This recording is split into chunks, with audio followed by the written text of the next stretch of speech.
한 주간 평안하셨습니까? 한 주간 잘 보내셨습니까? 예.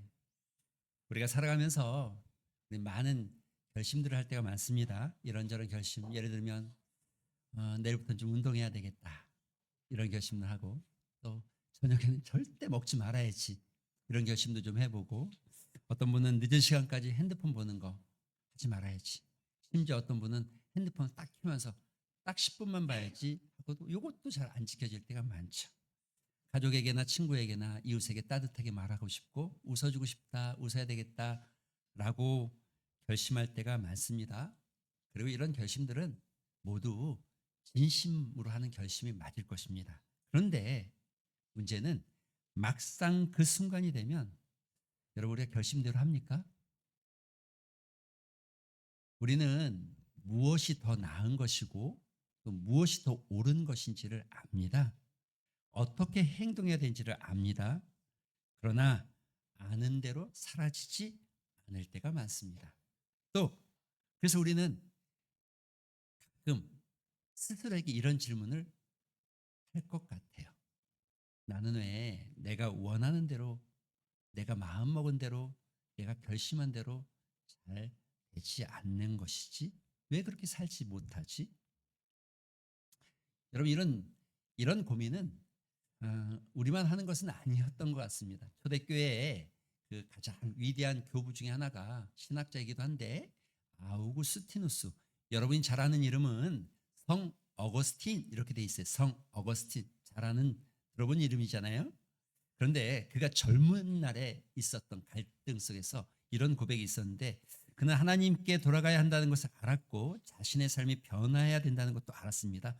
그러나 마음 한편에서는 이전의 욕망과 즐거움을 놓고 싶지 않았어요. 그래서 그가 이런 고백을 해요. 뭐라고 하냐면, 하나님, 저를 깨끗하게 해주세요.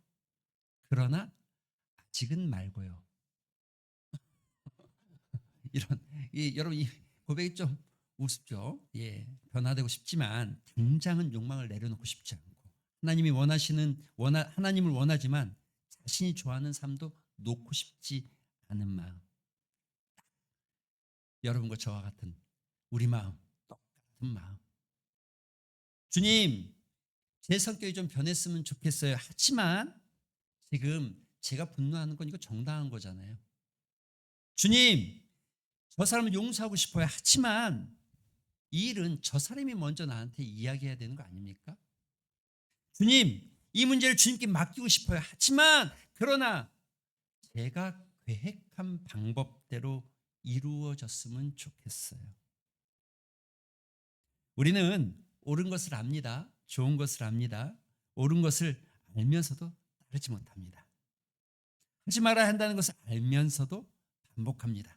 더 좋은 것이 무엇인지, 더 좋은 것을 원하면서도 다른 욕망에 이끌려 살아갈 때가 많습니다. 그러므로 여러분, 기억하셔야 됩니다. 이 문제는 단순히 아는 것, 즉 지식의 문제가 아닙니다.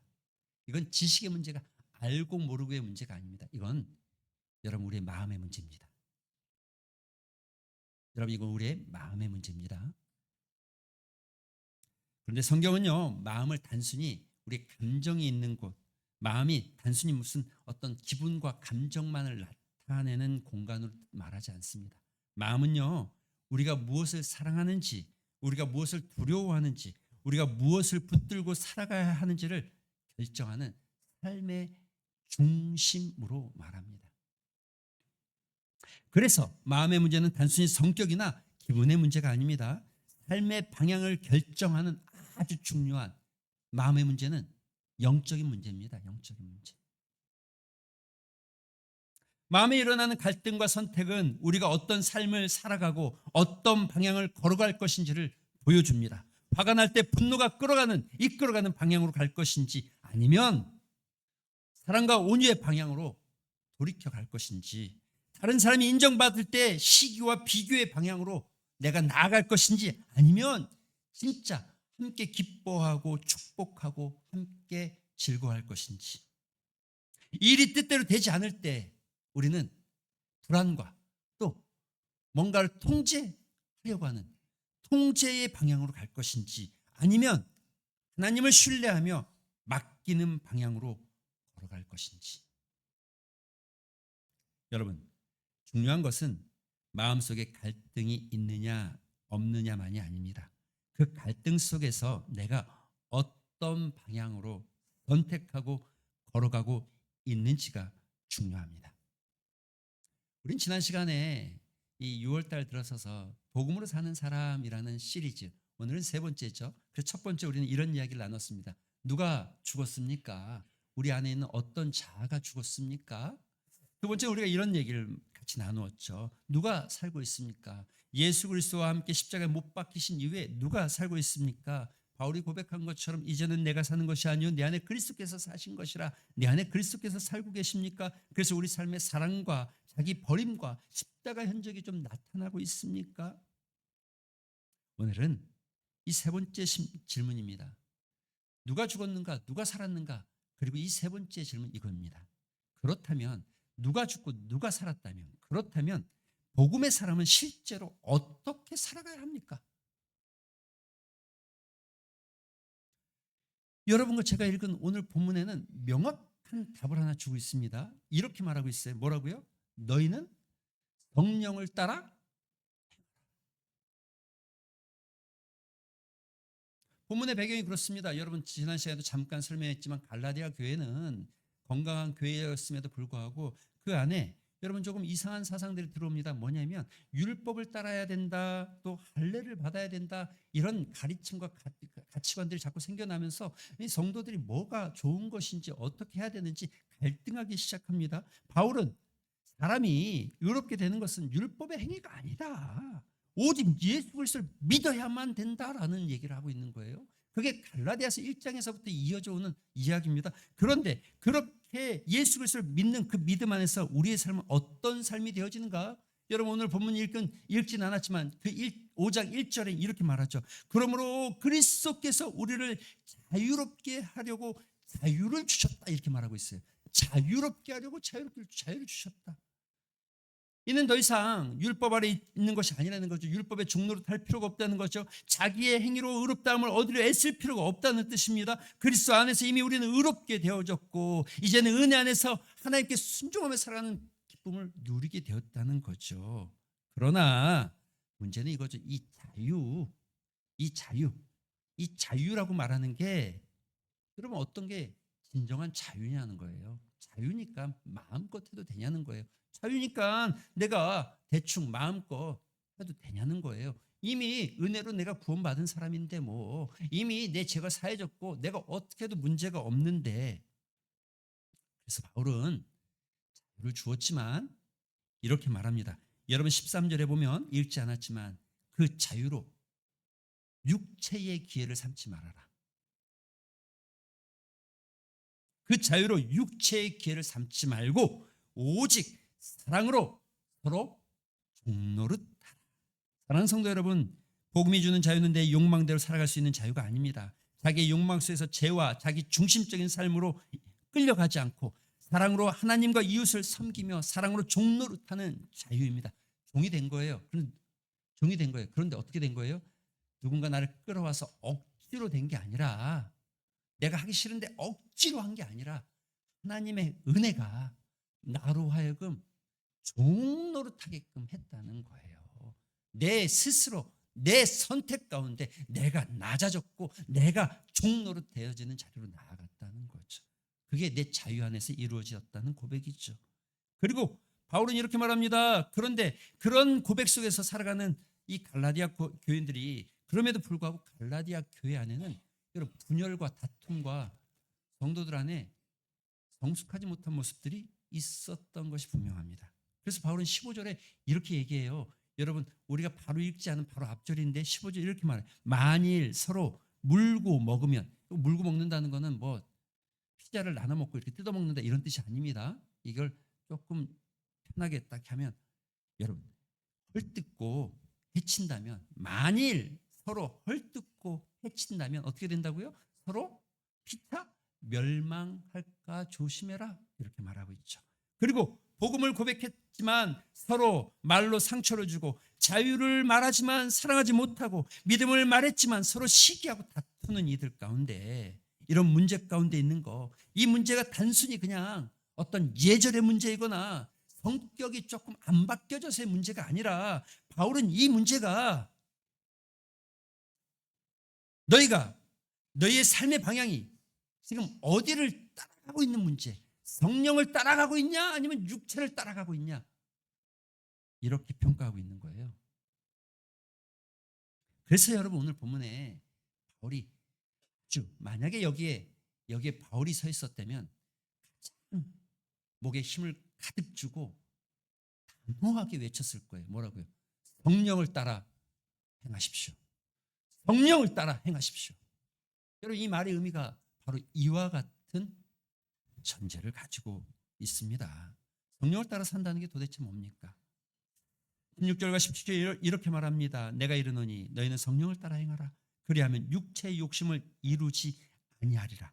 육체의 소욕은 성령을 거스리고 성령은 육체를 거스린다. 이 둘이 서로 대적함으로 너희가 원하는 것을 하지 못하게 한다. 사랑하는 성도 여러분, 바울은 이렇게 말하는 거예요. 성령을 믿어라 라고 말하는 게 아니라, 여러분 이해되십니까? 성령을 믿어라 라고 말하지 않고 성령을 따라,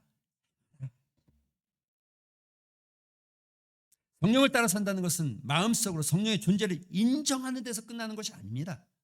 성령이 이끄시는 방향으로 실제 한 걸음씩 걷기 시작하는 거예요. 여러분 행한다는 게 무슨 말입니까? 행하라는 말은 계속해서 그쪽으로 걸어간다는 거예요.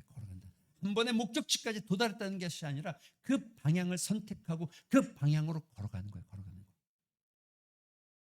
한 번의 감동적인 결단만을 뜻하는 것이 아닙니다. 매일 반복해서 방향을 선택하는 것입니다. 우리는 성령을 따라 사는 것을 특별하고 신비한 경험으로 그렇게 생각하는 분들이 종종 있습니다. 그러나 그렇지 않습니다.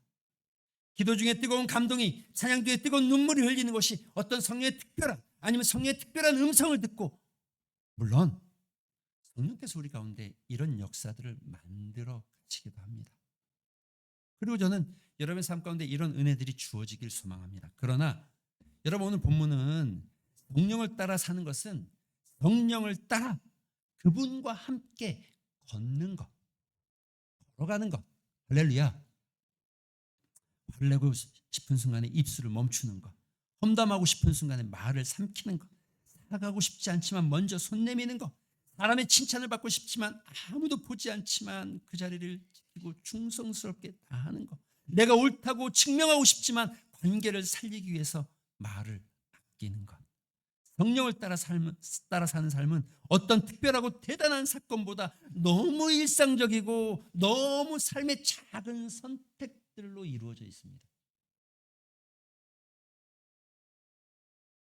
어떤 성도가 운전하다가, 이거 뭐 저나 여러분이나 다 비슷한 경험이 있지 않겠어요?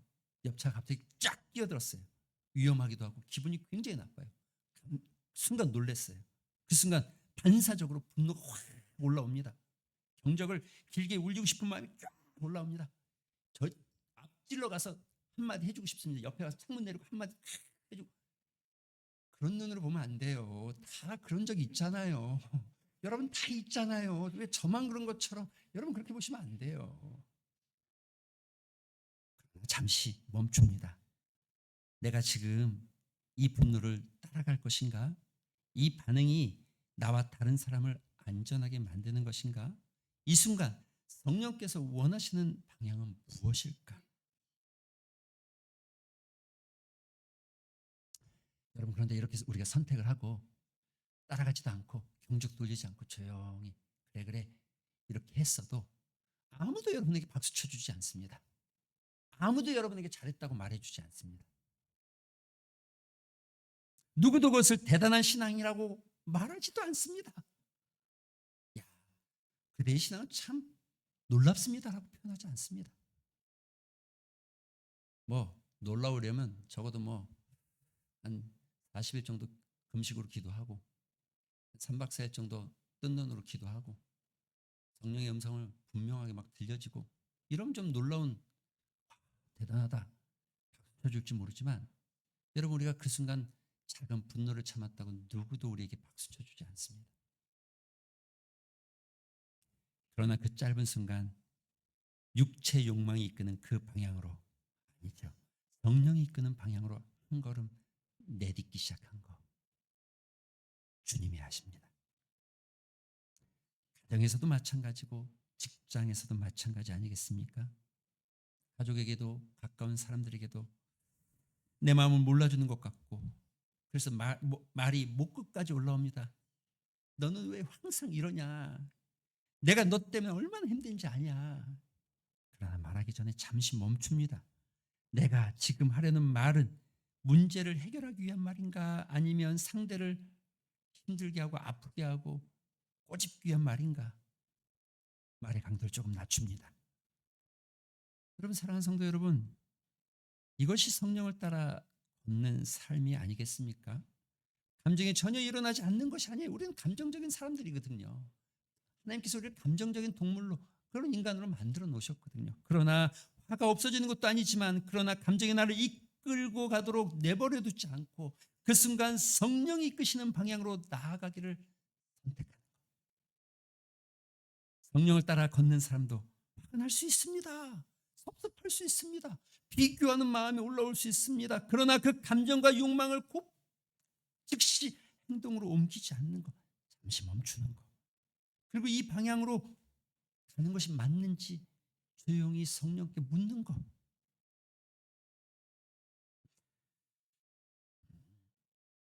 그래서 여러분, 성령을 따라 산다고 해서 여러분 우리의 감정을 막 억압하고 압박하라는 것이 아닙니다. 그런 삶이 아닙니다. 감정을 정직하게 인정하되 그 감정보다 하나님의 말씀의 권위에 내 감정을 다스리는 것.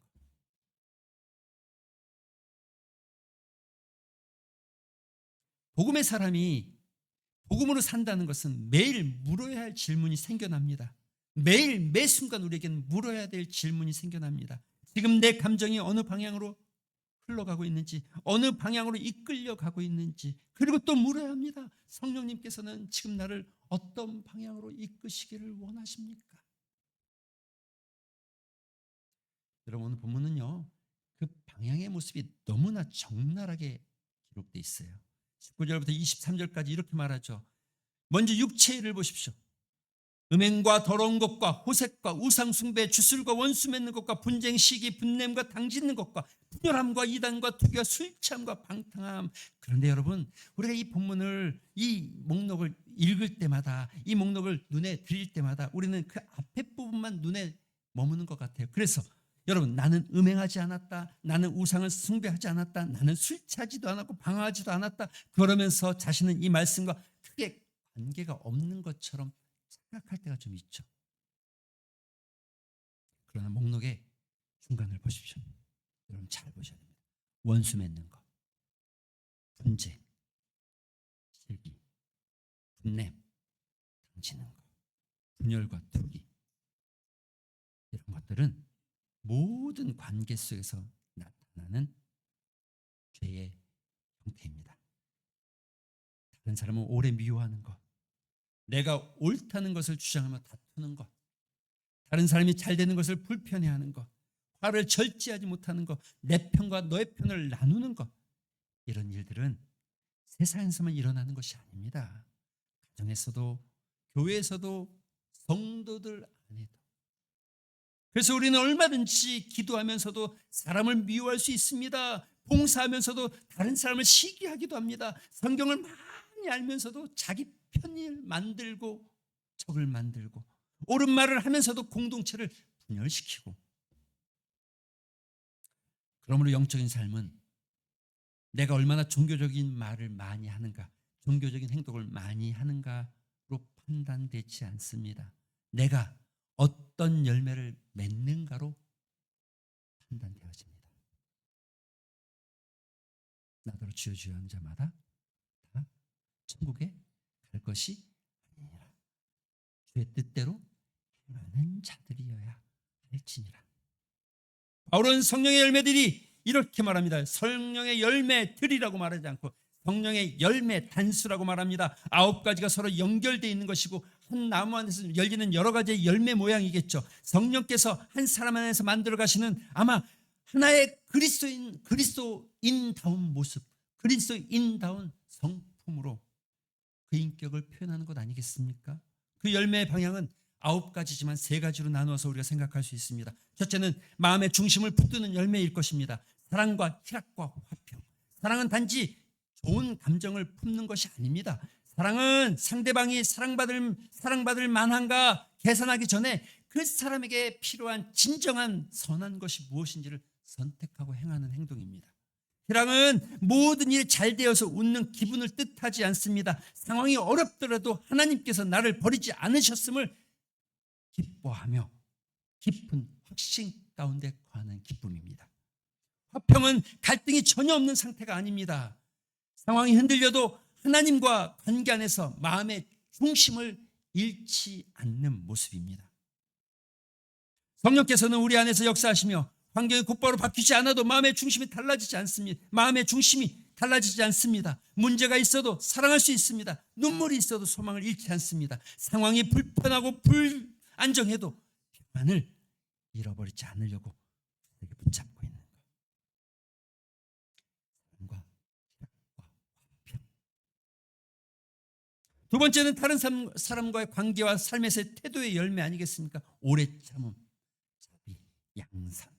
오래 참는 거, 이를 악물고 견디고 있는 것만이 오래 참는 게 아닙니다. 우리 인간이 모든 사람이 내 시간표대로 절대 바뀌지 않는다는 것을, 그래서 우리는 하나님께서 변화시킬 때까지 기다리는 것. 우린 너무 빨리 사람을 판단하죠. 저 사람은 안 돼. 말해봐야 소용없어. 나도 할 만큼 했어. 그러나 하나님께서는 우리를 오래 참아 주셨습니다. 성령께서 우리 안에 역사하시면 다른 사람의 미숙함을 견디는 시간이 더 길어지고 더 풍성해지고, 성령께서 우리 안에 역사하시면 다른 사람의 미숙함을 참아내는 시간이 더 기뻐지지 않을까.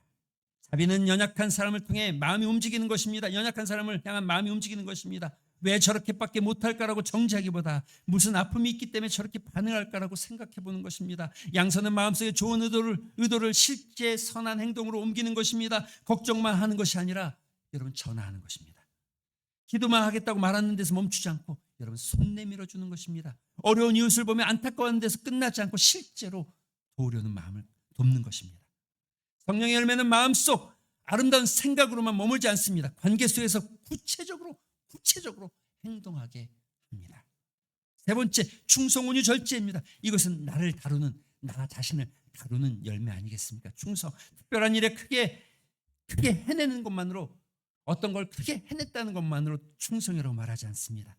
하나님이 맡기신 자리를 꾸준히 변함없이 지키는 것, 아무도 알아주지 않아도 맡은 일을 감당하는 것, 감정이 좋을 때나 나쁠 때나 그걸 변함없이 섬기는 것, 약속의 자리를 지켜내는 것. 온유는 연약함이 아닙니다. 힘이 있지만 함부로 사용하지 않는 것입니다. 옳은 말을 할 수 있지만 상대를 짓누르지 않는 것입니다. 내가 이길 수 있지만 사랑을 위해 말과 행동을 조절하는 것입니다.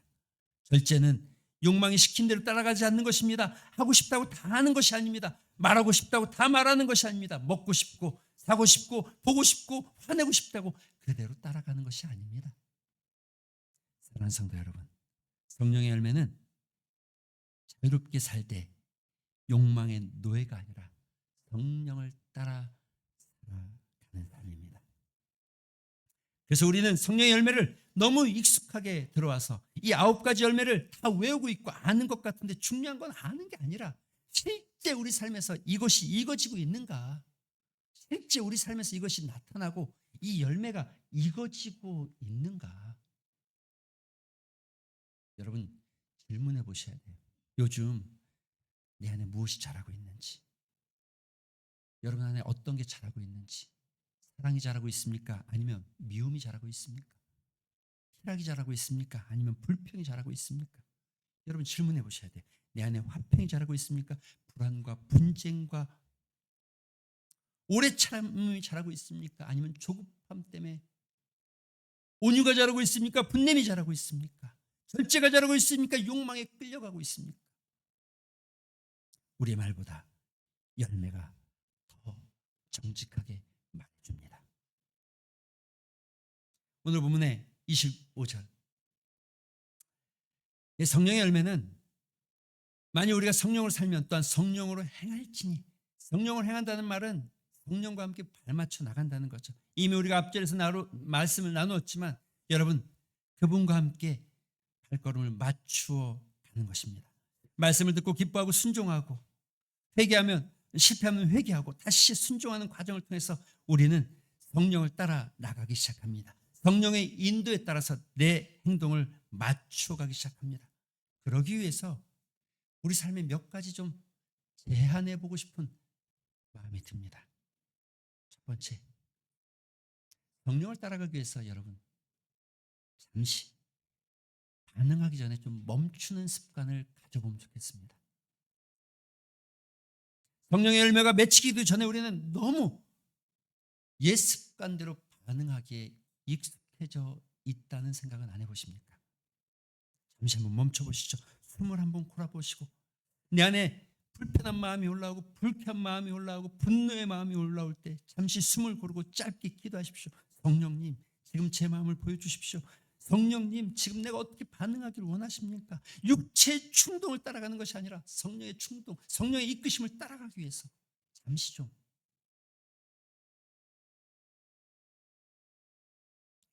감정이 아니라 말씀을 따라가는 순종이 있는지, 말씀을 따라가는 선택이 있는지, 성령께서는 기록된 말씀과 반대되는 방향으로 우리를 이끌지 않으십니다.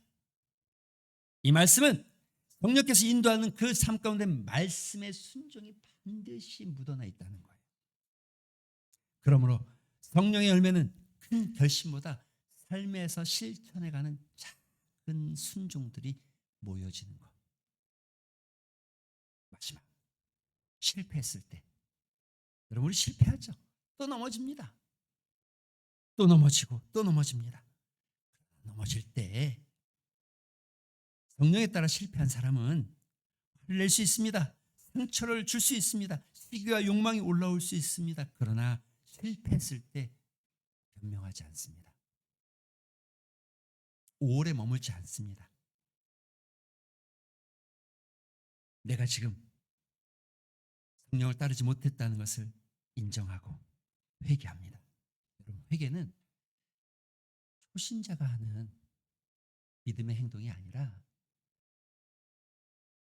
믿음이 성숙해져가는 과정 속에는 반드시 모든 삶의 순간에 회개가 작동하게 되어 있습니다. 회개가 없이 성숙은 일어나지 않습니다. 주님, 제 안에서 분냄의 열매가 맺었습니다. 사랑과 온유가 아니라 제 감정에 따랐습니다. 용서해 주시고 다시 성령으로 나를 이끌어 주시옵소서. 성령을 따라 나가기를 소망합니다.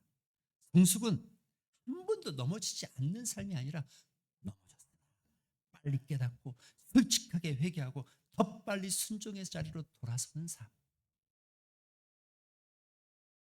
이제 말씀을 맺겠습니다. 사랑하는 성도 여러분, 우리 안에 누가 살고 있습니까? 그렇다면 우리는 어떻게 살아가야 합니까? 오늘 바울이 힘주어 고백하는 말, 성령을 따라 행하여라. 성령을 따라 산다는 것은 추상적인 말이 절대 아닙니다. 매일의 삶의 방향을 성령을 따라 선택하고 육체의 충동을 따라가지 않고 성령이 이끄시는 방향으로 한 걸음씩 옮기기 시작하는 것. 성령을 따라 산다는 것은 열매로 드러납니다. 사랑과 희락과 화평, 오래 참음과 자비와 양성과 충성과 온유의 절제가 우리의 말과 태도 속에서, 관계 속에서 조금씩 익어져 가는 것. 성령을 따라 산다는 것은 일상의 작은 순종 속에서 일어납니다. 반응하기 전에 멈추고 감정보다 말씀을 먼저 생각하고 깨닫는 것이 있다면 그러면 돌이키고 순종하고 다시 회개 자리에서 회복되길 소망하는 것. 이것이 성령을 따라 살아가는 삶일 것입니다. 오늘 우리 삶 가운데 성령님이 이끄시는 방향이 무엇인지, 이 상황에서 나는 어떤 열매가 맺혀지길 소망하는지 다시 한번 돌아보면서 우리 이런 영적 질문을 좀 여러분 스스로 진단하면서 같이 묵상하셨으면 좋겠습니다. 나는 갈등이 일어날 때 감정대로 즉시 반응하고 있는 것은 아닌가? 성령의 방향을 확인하고 잠시 멈춰선 적이 있는가? 나는 요즘 내 삶과 관계에서 어떤 열매가 가장 많이 나타나고 있는가? 분냄과 시기인가? 사랑인가? 온유인가? 한번 질문해 보시기 바랍니다. 세 번째 질문은 이것입니다. 성령의 9가지 열매 가운데 내가 지금 가장 필요한 열매는 무엇입니까? 마지막, 나에게 들려진 말씀 중에 작고 보잘것없어 보여도 순종해야 될 첫걸음이 무엇입니까? 이 영적 진단을 따라서 우리 몇 가지의 기도 제목 가지고 합심해서 한번 기도하면 좋겠습니다. 주님, 성령님, 일상의 모든 순간순간 성령을 따라 걷게 하여 주시옵소서. 제 안에 성령의 열매가 실제로 맺혀지고 익어가게 하여 주시옵소서. 가장 가까운 이들에게 성령의 열매를 보여내는 삶이 되게 하여 주시옵소서. 실패할 때마다 하나님 주저앉는 것이 아니라 빠르게 회복하고 회개하며 하나님 앞에 나아가게 하여 주시옵소서. 이상의 기도 제목 붙잡고 잠시 말씀